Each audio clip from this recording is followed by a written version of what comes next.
Hello, my name's Colin Crithers, and I'm a student reporter and broadcaster at the University of Iowa. As a journalist, my job is to tell stories, while also balancing everything else going on in my life as a student.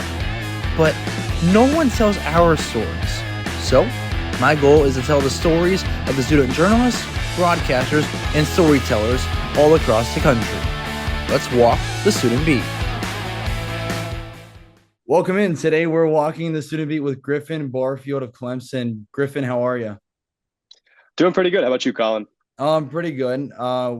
Getting into this, I was telling you, having plenty of issues. If everyone when they hear this will be out on Friday. Remembers the internet outage from earlier this week. That's what we're dealing with today. But we're still getting it in and getting in a new episode. So thank you for spending some time and joining me today. Yeah, of course. I appreciate the time. I mean, it's a pretty cool idea, so I'm excited to get going. Thank you. I appreciate it. If you don't mind, just starting off with a little bit of an introduction to yourself, some of the just basics, background, and the journalistic outlets you've worked with. Yeah.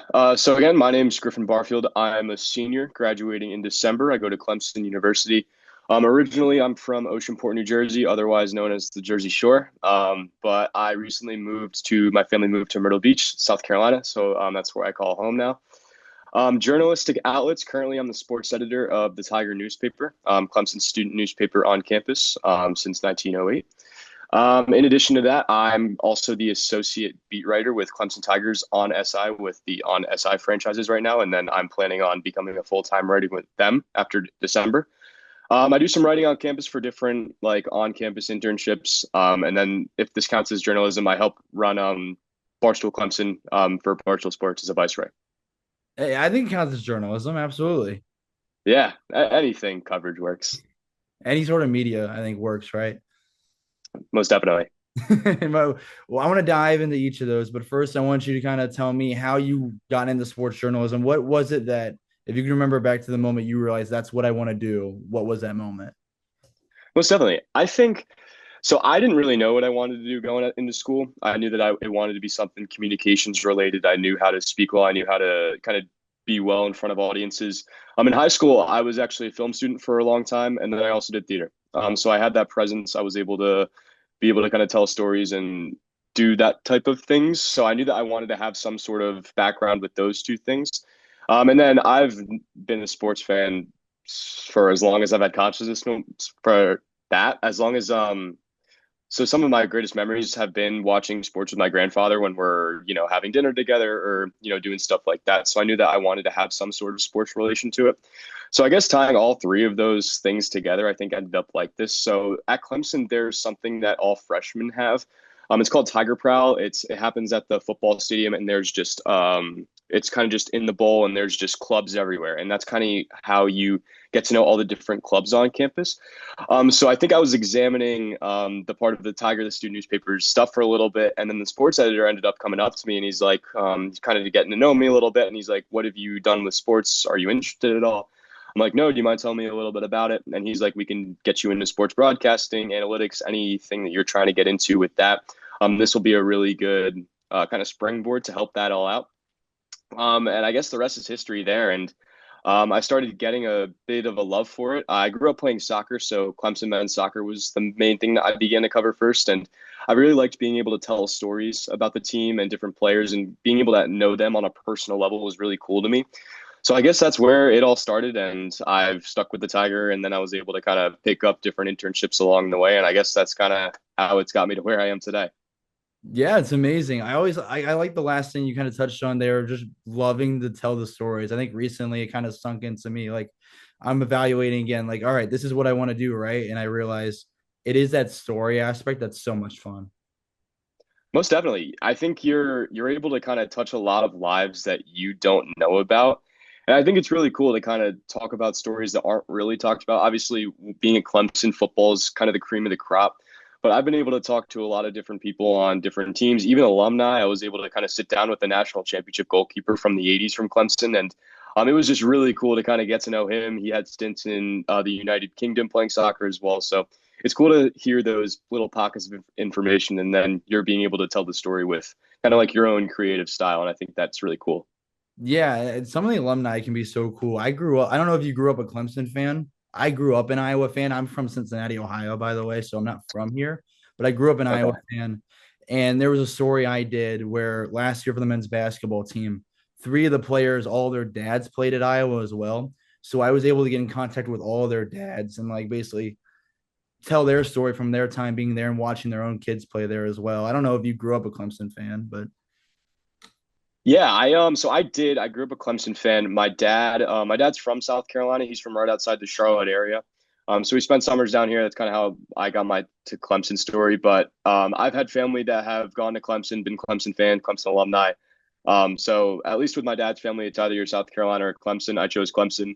So it was really cool being able to be, growing up and going to middle school and being able to watch Clemson football and when they were good at the time during those years. It was really cool, and I think that played a really big factor into why I ended up choosing Clemson as well.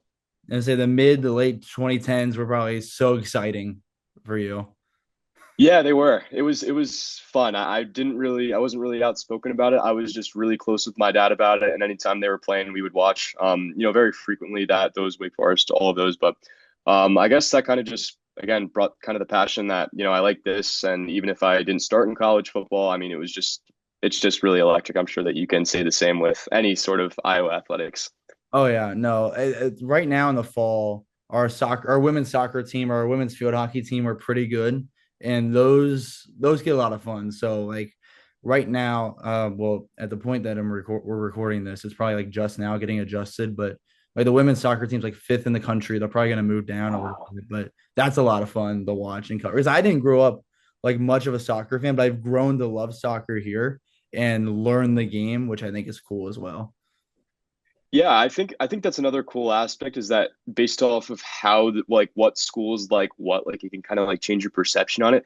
At least for me, I mean, believe it or not, I wasn't a baseball guy growing up. Like I was more fast paced. I liked men's basketball, I liked men's soccer, women's basketball, the whole nine. So it was kind of cool that Clemson has such a deeply cultured community in terms of baseball. So it was, I don't really cover many of those games, but it's cool to be in the stands and kind of have these different parts of the stadium that many people know about. And like, it's just kind of a really deep culture, which I really enjoy. I'm sure you can Oh yeah. compare it somewhere at Iowa as well. Yeah, I think it's fun to like because like as a journalist, you're the one with the info telling everyone else about everything, but you're also kind of learning in the process. And I think that's kind of fun from a student perspective to like learn about everything, Iowa athletics, Clemson athletics, and then share it all with everyone else. I think it's cool, especially I know every fan base is different, but whether it's social media, Instagram, Twitter, it's cool to kind of have a lot of people looking behind you and looking at you for information. At least for me, like my roommates are always asking me like, "What's the inside scoop?" And I'm like, I don't know, or like off the record, I can't say like stuff like that. So it's cool to kind of be a beacon of information where you're able to kind of say different things, or even tell different stories or different things that are going on within a player or an organization's, behind the scenes. Yeah, dude, I love that part of it. I love that part. You mentioned something a little bit earlier that I don't want to like brush by yet. You're mostly writing, right? You're not much on camera. Mainly writing, yes, but Okay. I do a few things, camera, whether if it's like podcasts like these or I'm a part of the Clemson Student TV network as well. So sometimes I'll hop on panels and express my thoughts with stuff like that, but I don't do anything like that anymore. Okay.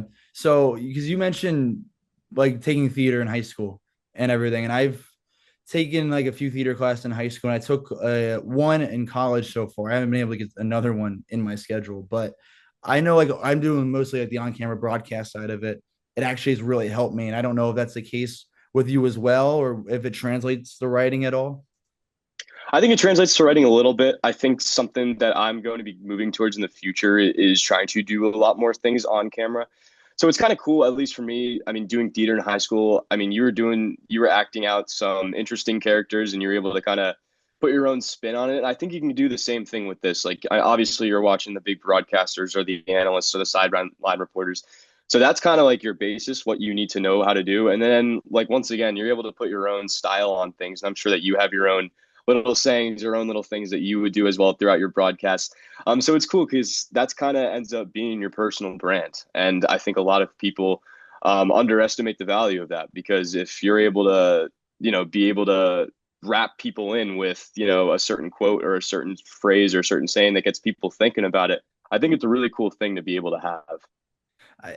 I we had like, I don't want to say debate per se, but it was a conversation last year with people about like those classes and how like if it does anything for you. And I was like, well, someone else brought up your point of yeah, like it can just help build your personality a little bit. Also, like another part that I brought up was it just helps you develop just you thinking like that. You can think on the spot. You can think of things to be creative about without needing to sit there for a long period of time and come up with something.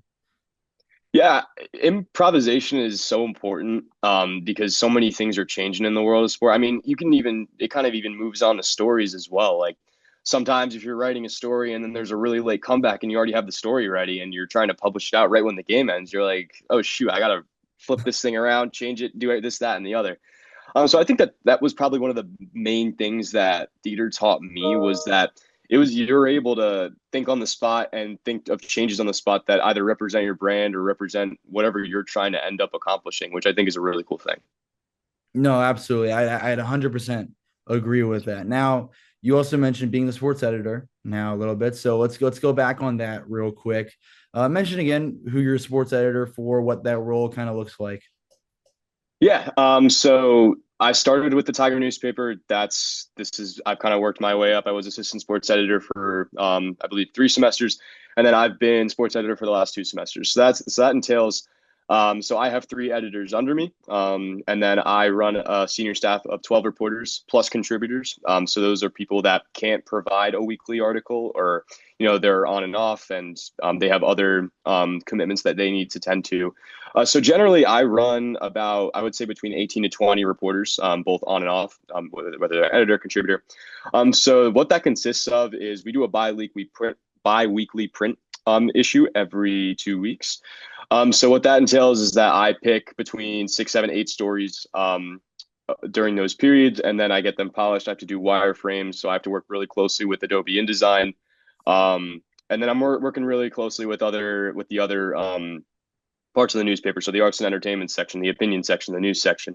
So if there's something on the front page that needs to be had and they come to me. So you're working really closely with other branches, and you're also managing a lot of people, which is really cool. And then I handle credentialing, whether it comes to photographers or whether it comes to some of my reporters or myself.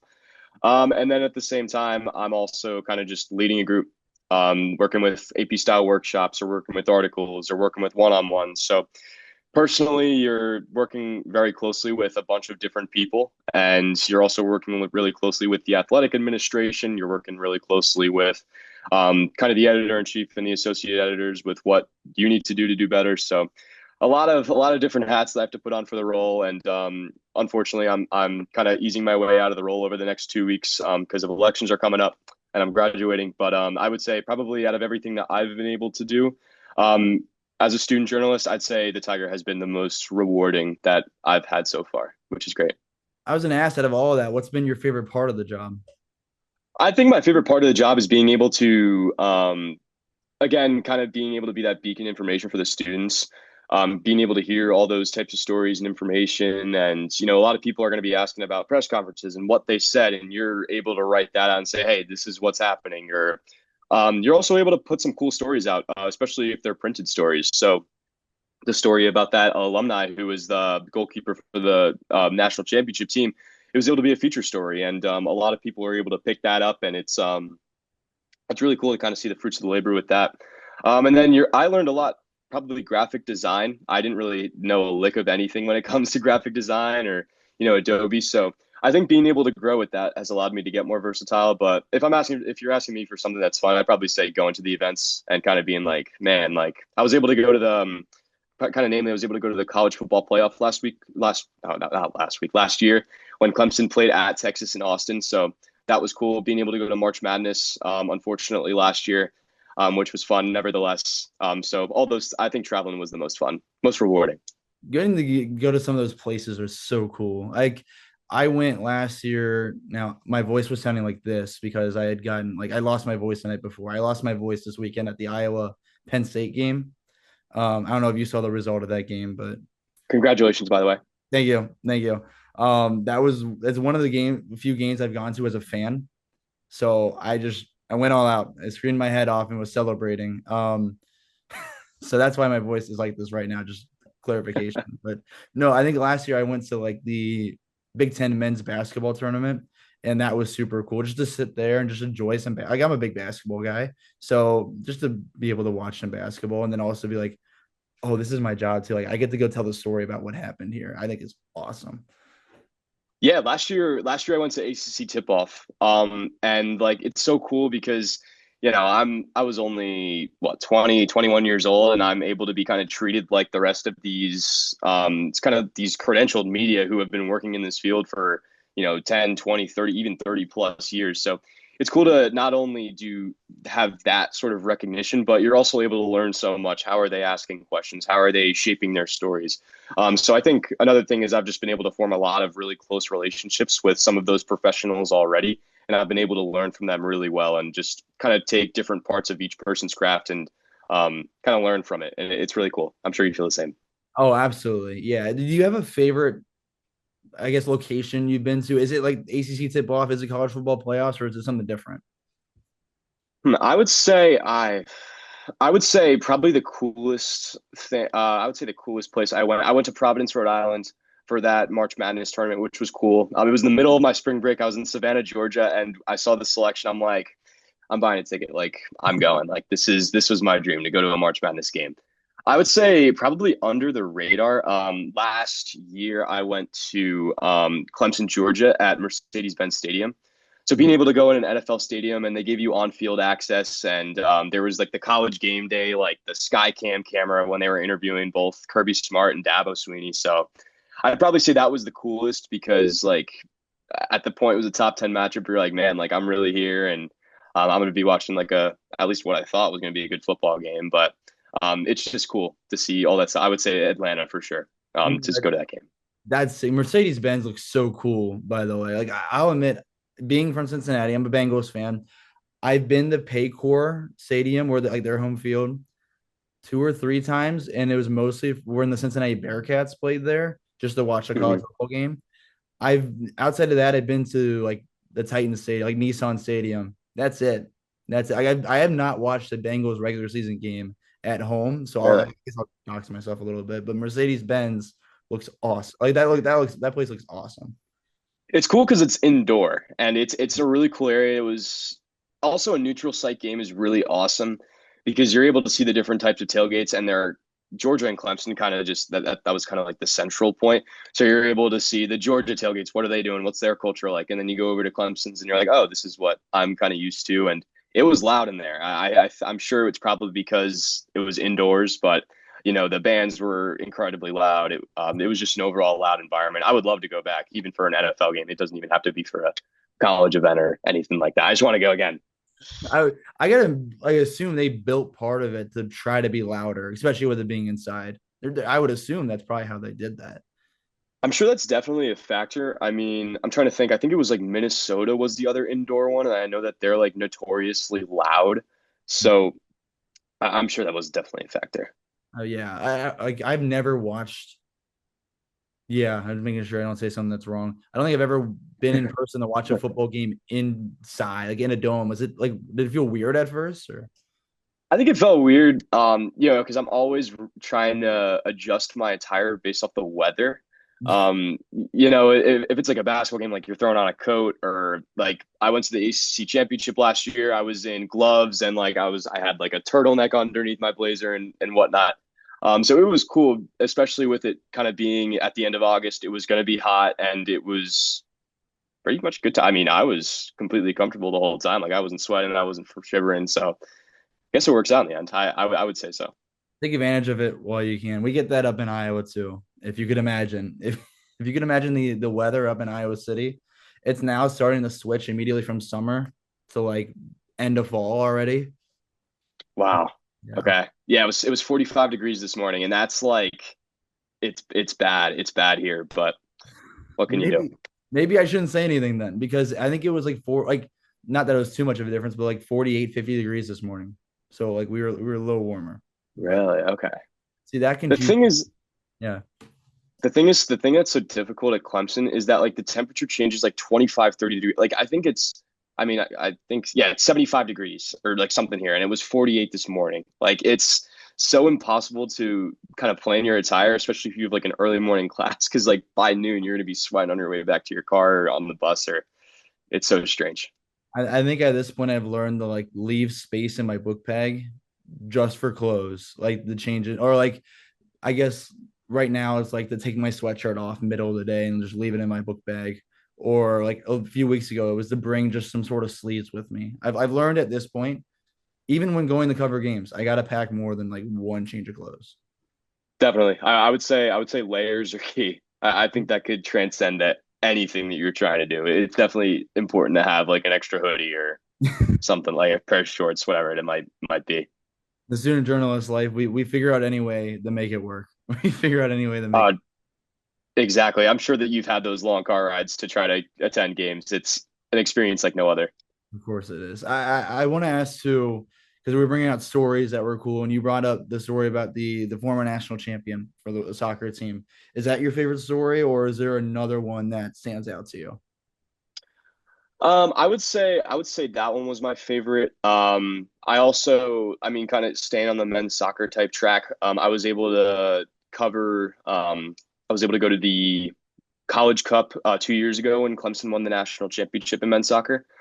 So again, kind of similarly, me and three of my, I mean, I didn't really know them at the begin. I didn't really know them much at the beginning of the trip, and then they ended up being three of my closest friends towards the end of it. But we went up to Louisville, Kentucky, and then we watched a semifinal College Cup game, and it was really cool. Unfortunately, the final was on I believe, Monday or Tuesday, so we had class, couldn't come back. But I would say that was really cool, and me and the other three were the only Clemson people that were interviewing the men's head soccer coach, and it was like televised and whatnot.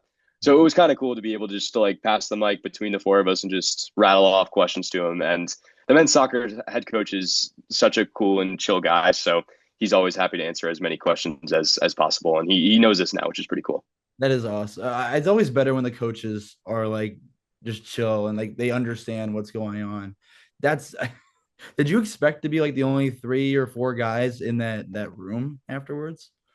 I think so, especially because men's soccer isn't really covered as much as it is compared to football and basketball, baseball, and whatever, whatnot. I just don't think that's the end up being the case. But yeah, I thought it was a little bit weird. Maybe they had like someone else that was traveling just to, hey, why not watch this game? It's pretty cool. But I didn't. I was pretty surprised, I would say.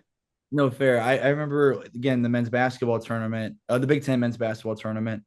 Iowa beat Ohio State in the first round. So I go to the room for the press conference, and it was me, our one of our print reporters, and like maybe two or three other neutral reporters, and that was it.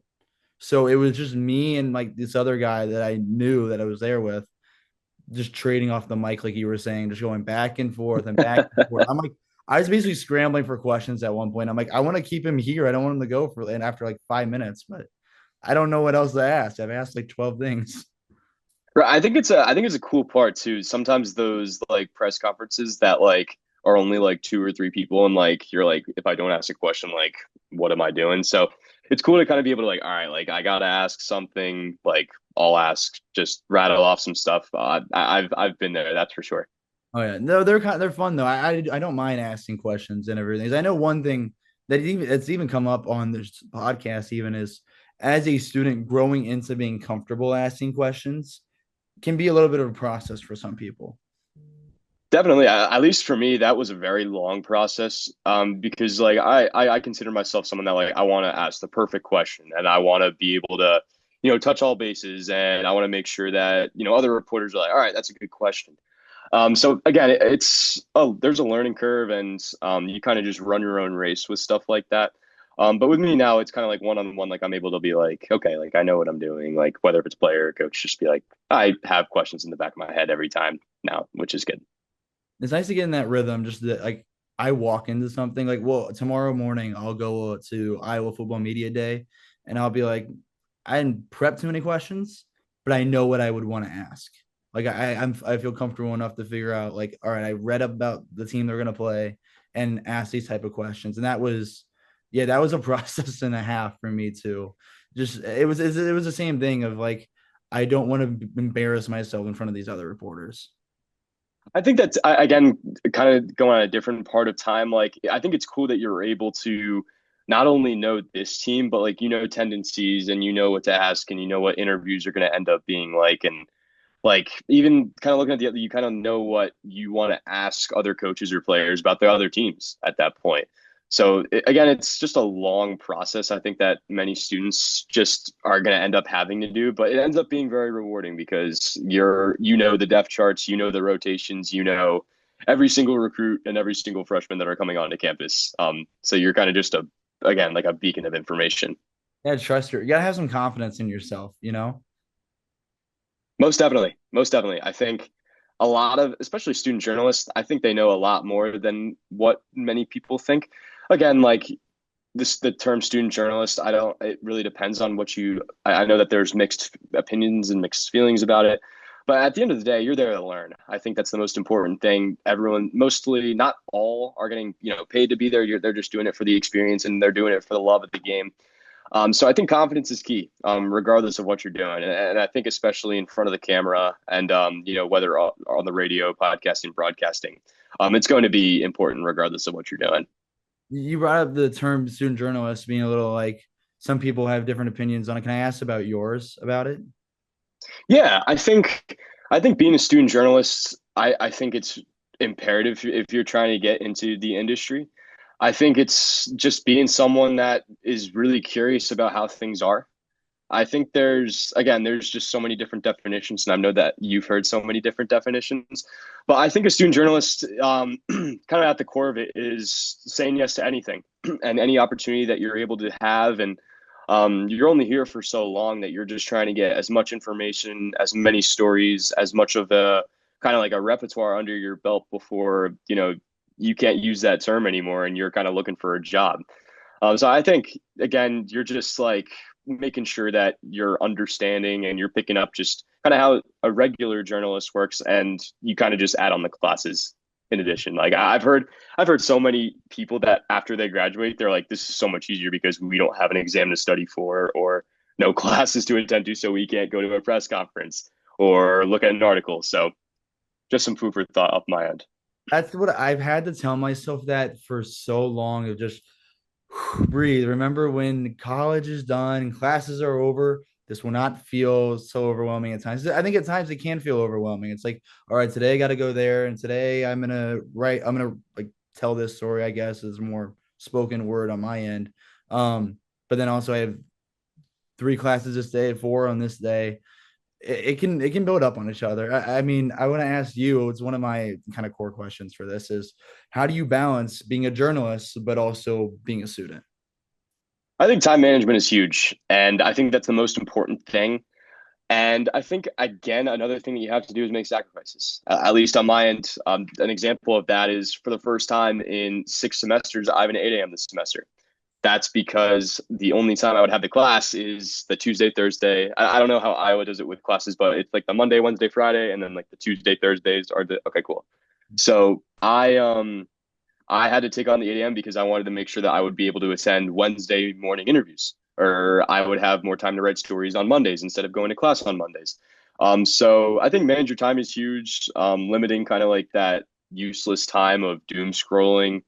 Yes, you got to do it. Like I'd still do it, but you just got to take advantage of your time and making sure you're taking time for yourself as well. I think that's really important. That's a really underrated factor of it because you want to be able to control yourself first compared to or before you're able to kind of go out there as a professional and maybe you don't know a lot or maybe there's like you're still learning but at least you know yourself. I think that's a really important kind of trait to have. But managing your time, I'd say sleep when you can. I would say that's a really big one. And taking time for yourself. I'd say those are probably the three most important things that I would say.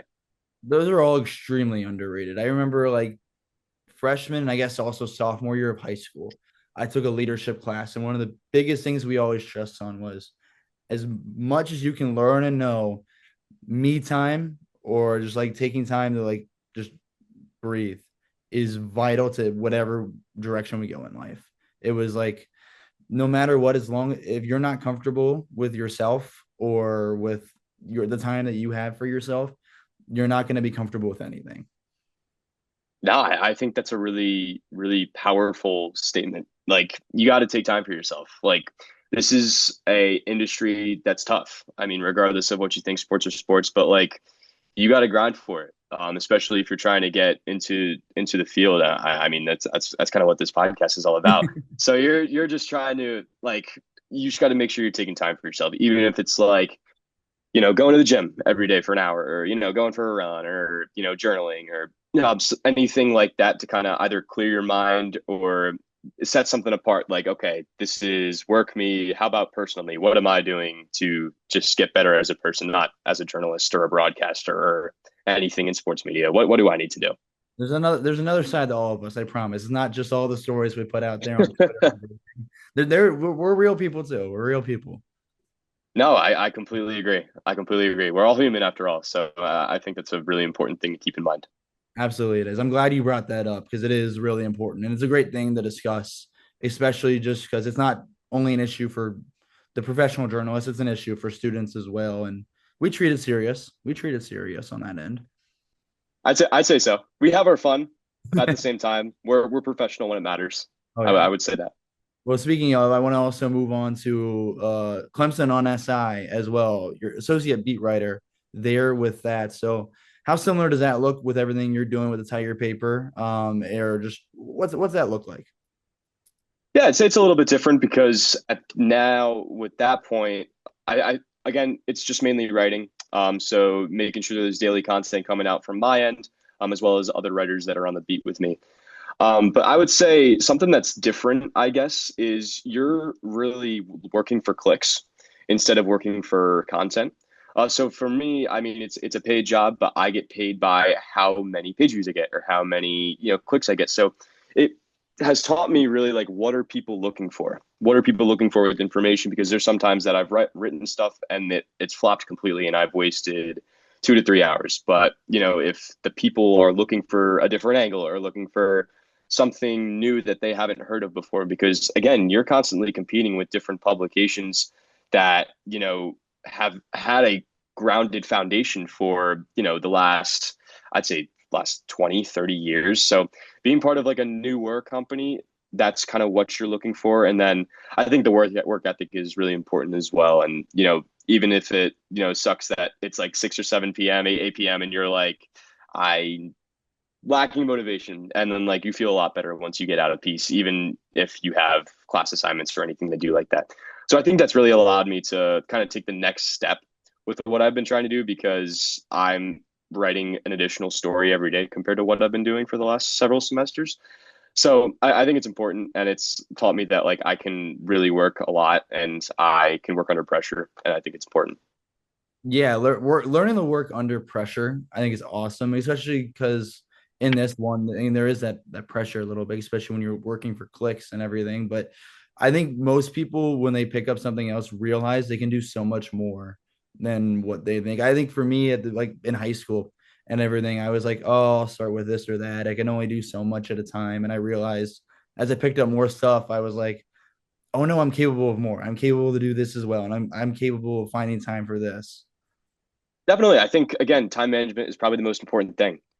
Whether if you're a college student or a college journalist, if you're able to manage your time well, that can include during a game and meeting a deadline. And, should I have this thing pre-written if I already know, or, I have a good idea that something will be said about this. Um, so it's just important making sure that you're scheduling yourself right and you're making yourself available at the better times. I think, again, to your point, you hit the nail on the head. Yeah, you mentioned writing for clicks, and you said just finding a new angle can be so important for. Is that like the biggest part? Is that here's something where I'm pretty out of the loop on. I don't think we've gotten on this podcast yet.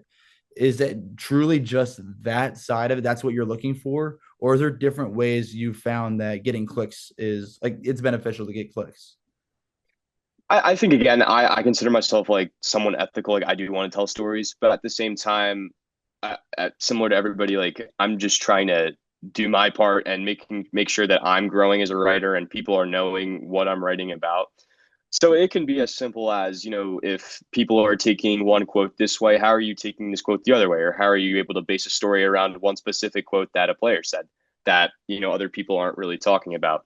So kind of that's that type of ordeal. Like I'm trying to think, for example, if I've written anything like that. But like again, I think speculation stuff is big. People love speculation. So I'm also a big fan of writing about numbers. And I think that's been doing really well.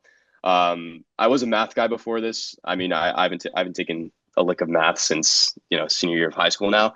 But I'm always really fascinated about what different models think, what different numbers think. I'm not a gambling man, but spreads and whatnot. Um, so things like that are all really kind of I see a lot of people getting interest in them. So although I do like the normal stuff, like the normal telling the story, I want to take unique angles. So I think you have to mix a little bit on both, so you're able to get the ethical side, and then you're able to get the financial side of, okay, people are reading my stuff. I'm able to kind of make a living for myself off of this. Numbers are underrated. Numbers are fun. I was like, again, I'm also in the same boat where I haven't taken math since senior year of high school in any capacity, but I was a math guy at the point where I got to give my brother a shout out because why not? He calls me every so often for math advice and everything. So I want to give him some love and everything, but numbers are underrated and they need to be used more in journalism. I think they tell the story, and it makes your job a whole lot easier. That's my opinion on numbers. Especially in sports, they can help tell a lot of different stories and everything. Exactly. Even kind of like magnitude, like even as simple as a number of a year. Like if you're able to say like, I'm trying to think like I'm a Man United fan, so they beat Liverpool yesterday. It was like, yeah, first time in 10 years they were able to win. Like that's powerful. That means something. Yeah, it holds weight. I mean, a lot of those numbers hold a lot of weight, whether it's like a football statistic or just year-long droughts, they hold weight. So I think that, especially in sports, yeah, it helps out a lot. I was curious when you brought up like the new angle thing. Is it hard to separate like different angles between the Tiger and Clemson on SI? I think so.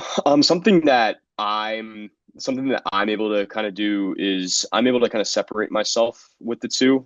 So obviously with the Tiger, I've been mainly kind of men's basketball, men's soccer, a little bit of football. But kind of with football, the only time I'm really writing football is for our printed issues. So at that point, I'm able to ask myself, okay, what is kind of the overview of how I'm able to depict this Clemson football team for the next week, because it's going to be on stands for the next week or the week and a half. So how can I let people keep reading my stuff with making it still relevant? So I think that compared to SI, where you're looking for more daily stuff, like people are going to go to the website once a day. What news can I present to them over the course of the day that will kind of ask them why? Like, why is this important? So kind of stuff like that. Also, splitting up sports are pretty important. I've done a lot of men's soccer over the course as sports editor, a little bit of basketball as well. Um, so just things like that, taking different angles. What are the students like compared to what does the general public want to see? Yeah, no, okay, that makes a lot more. That makes sense then. Yeah, I was like, I've I do like personally like the TV side, our student TV, but also like Big Ten Plus and our student radio. Mhm. And I don't feel like that's very hard to separate some things because they're all like kind of different little sources of media. But again, I'm not a good writer, so I don't do too much writing. So I'm always curious to see like how difficult it can be to separate some of that stuff. Yeah, I think again, it's audience. I think that's another important thing. Like you got to think about who your audience is. If this newspaper is going to be on the stands for plenty of students, if this is going to go on a social media post where 75% of the followers are students, like I'd rather pertain to them than something that's more general public that I can put on Twitter, and anybody in the Clemson community will be like, okay, like this is important. I think that there's a little bit of a difference between the two sometimes. No, there is. I think always like when you're going for a story, because I always look at like viewership as well. We try to figure out how we're growing, and yeah, knowing the audience is the most important part in that aspect of like how do we grow viewership? How do you grow clicks per se? We will use the term clicks and everything as well. Yeah, just gotta put yourself in the other people in your target audience's shoes sometimes, and I think that's all. I think that answers a lot of questions.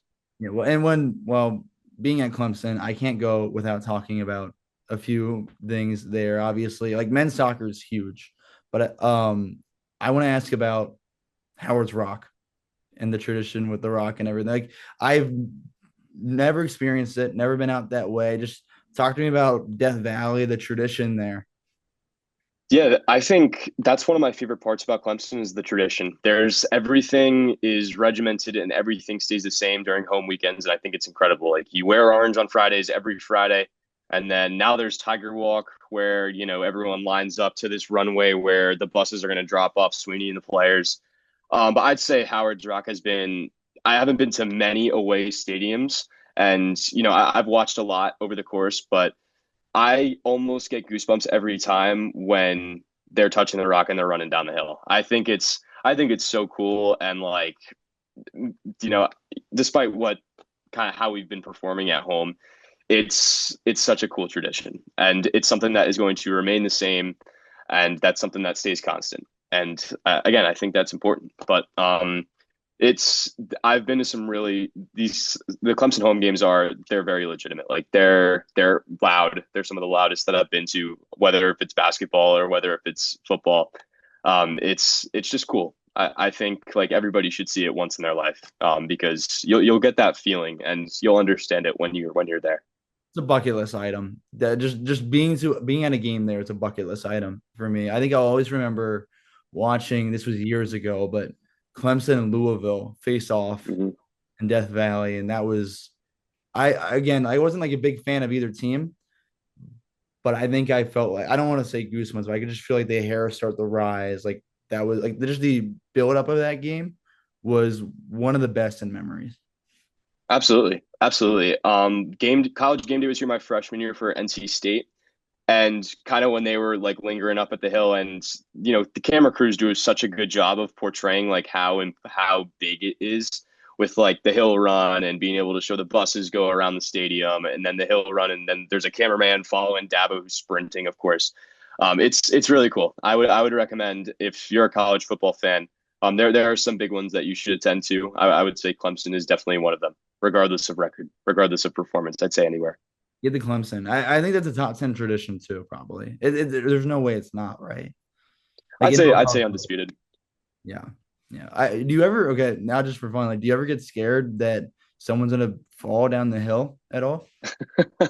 That's actually it's so funny because every time the freshmen get interviewed, they're like, "Are you afraid you're gonna fall?" And that's like the main thought in a lot of these players' heads.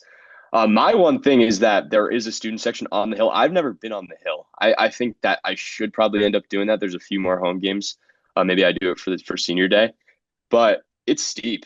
So give credit to the players. It is very steep, and you got to focus on whenever you're doing when you're running down there. You're not chopping your feet in warm-ups. You're chopping it then on the way down, making sure you're ready. There's no, No, exactly. because I know I could imagine myself like trying that, and then I'd probably just be full like speed ahead, just trying to like anything I could not to trip down that.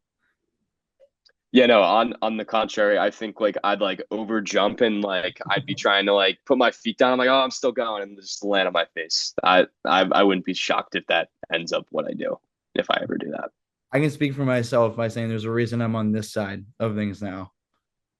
No, likewise. Like there's a reason why we do this. I mean, we love it. I mean, I wouldn't say I'm the most athletic though, but No, I'll I stick to this. just to see if I'm like, or if like just people are unaware of stuff. I know like the three biggest sports. Well, I don't even know if I say three, but when I think of Clemson, I do think of football first, obviously, and I think because I'm a big baseball guy, I think of baseball. I know men's soccer is big and basketball has been growing, but is there any sport there that I'm missing that's like underratedly really good? Underrated, really good. I think I think if we're talking like underrated, not many people know about, I would say men's soccer. Yeah. But there are stints where our women's soccer team 2 years ago went to the College Cup, which was very impressive. They like took down several top 25 teams throughout the season. So that was a really fun season to cover. I didn't cover much. We had a beat writer with them, but it was cool to kind of see how men's soccer was making a run and then women's soccer was able to make a run. So there was a lot of back-to-back home games in like November, um, for both of those teams. So I thought that was cool. Women's basketball is on the come up. Our second year head coach Sean Poppy recruits really well, and there's a very promising and a very like trending buzz around the team. Although the ACC is loaded with women's basketball, it's on the come up, which is good. I'd say softball has been very good. It was a very new program, and the softball team, they had some really great players over the last several years.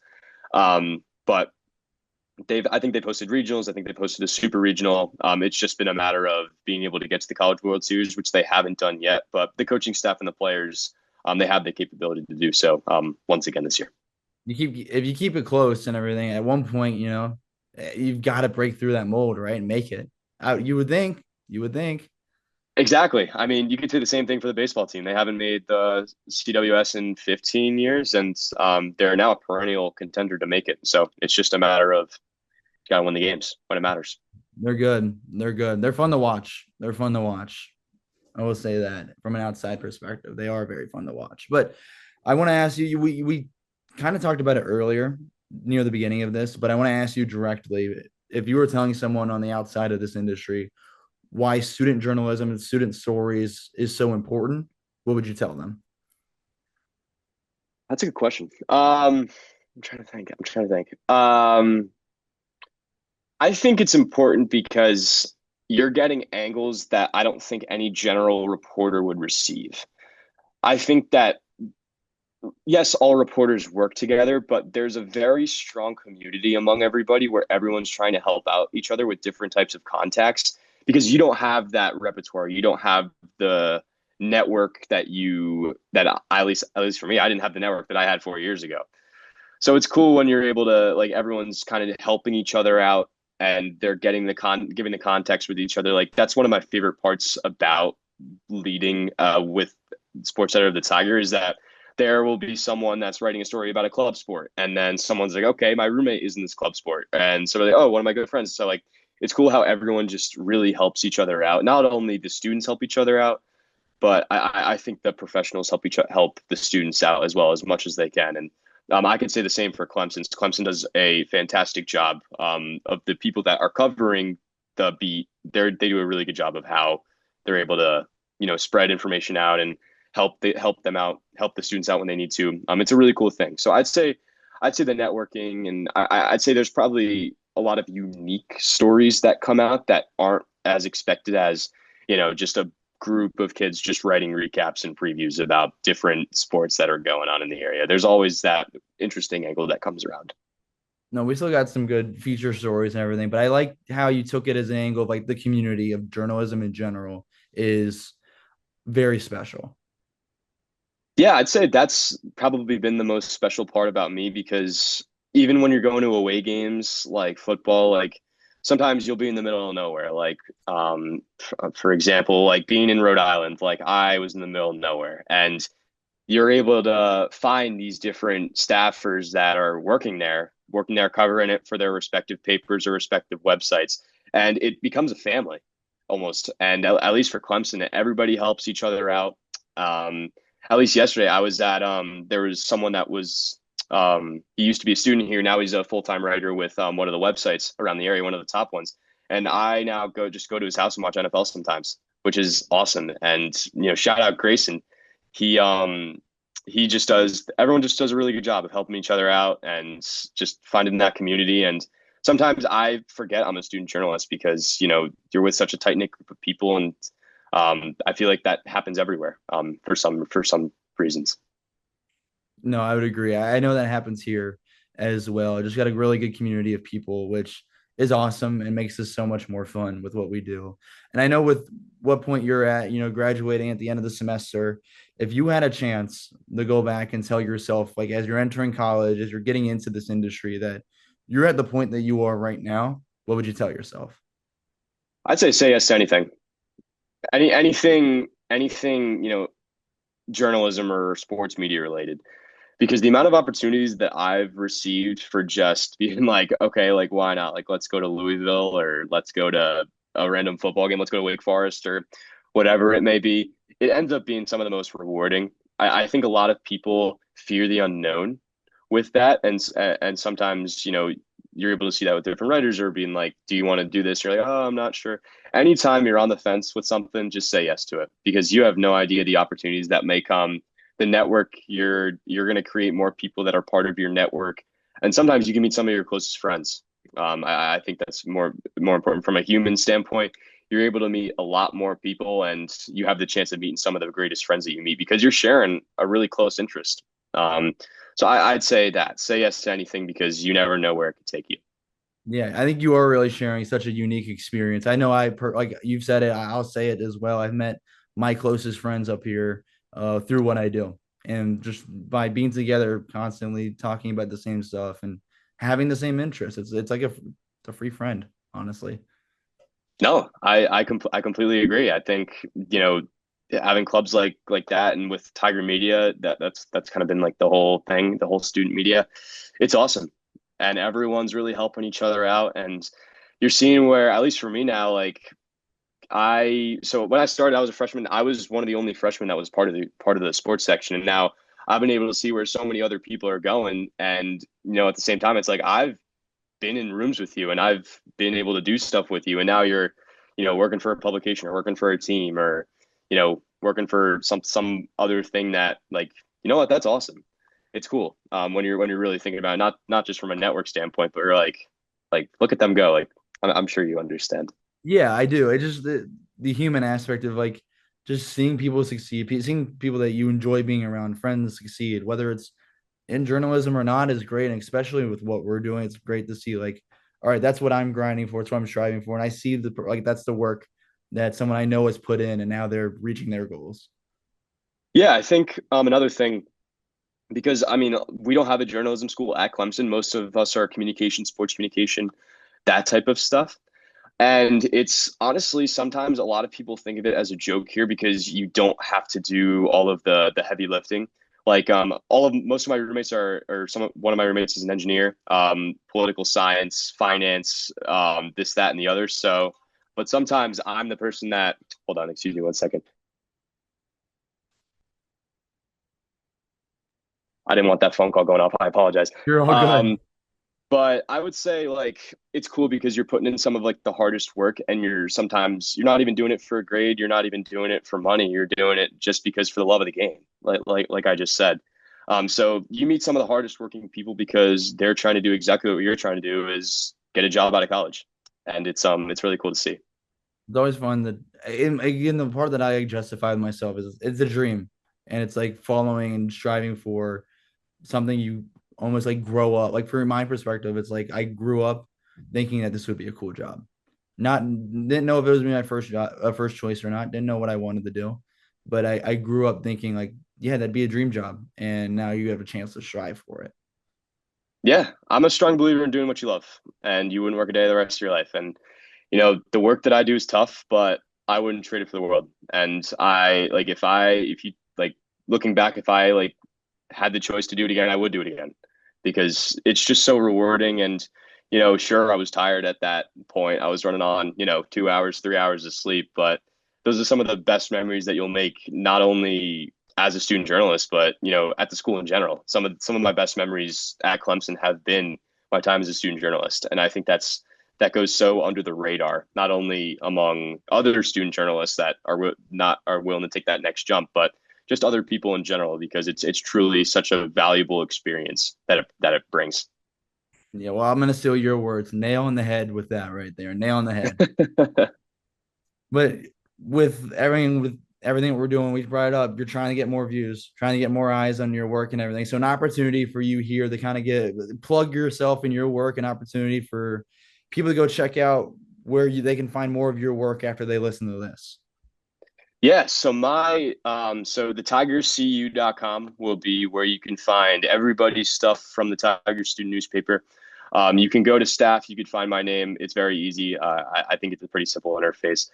With me, same thing. Clemson Tigers on si.com. You'll find most of my work there. My Twitter is Griffin Barfield. Capital G, capital B. I don't really think that matters, but you'll be able to find it. But yeah, those are the three ways that you can find me. If for some reason you'd want to shoot me a DM for some reason, feel free. I'm always open. I'm always happy to respond. But yeah, that's where you could find me. And I'll make sure I link everything where this is posted as well so people can get to that. But again, thank you for sparing some time today and joining me here on the Student Beat. Of course, Don. Thank you so much for having me. Thank you for listening to this episode of the Student Beat.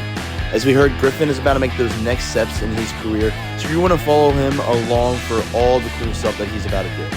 And if you want to stay up to date with all upcoming episodes of The Student Beat, make sure to follow me on Twitter at C_Crothers33, or you can follow the podcast at The Student Beat on Twitter, TikTok, and Instagram. We just walked The Student Beat. I'll see you next week for a brand new episode.